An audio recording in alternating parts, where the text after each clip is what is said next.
সেদিনই কলকাতায় তৃণমূলের সম্প্রীতি মিছিল, নেতৃত্বে মমতা বন্দ্যোপাধ্যায়। দেশ জুড়ে রাম আবেগের শান দিচ্ছে বিজেপি। মমতা কৌশলে উস্কে দিলেন রামকৃষ্ণ আবেগ। 22 জানুয়ারি উত্তরপ্রদেশের অযোধ্যায় মেগা শো, রাম মন্দিরের উদ্বোধন, রামলালার প্রাণ প্রতিষ্ঠা, যোগীর রাজ্যে থাকবেন মোদী। সেদিনই কলকাতায় পথে নামবেন মমতা বন্দ্যোপাধ্যায়, করবেন সম্প্রীতি মিছিল হাজরা থেকে পার্ক সার্কাস। 22 জানুয়ারি আমি নিজে একটা র্যালি করব।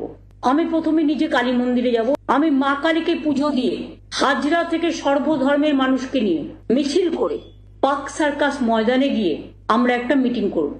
মা কালীকে ছুঁয়ে মন্দির, মসজিদ, গুরুদ্বারা, ওখানে অনেক গির্জাও আছে, সবকিছুকে ছুঁয়ে সব ধর্মের মানুষকে নিয়ে আমরা একটা র্যালি করব।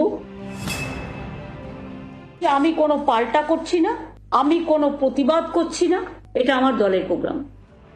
এখন দেশ জুড়ে বিজেপি নেতাদের মুখে রাম নাম। এই পরিস্থিতিতে কৌশলে মমতা দিলেন রামকৃষ্ণ আবেগে শান। এদের অধ্যক্ষ দেখে আমি অবাক হয়ে যাই। হাত দিচ্ছে কোথায়? হাত দিচ্ছে দক্ষিণেশ্বরে।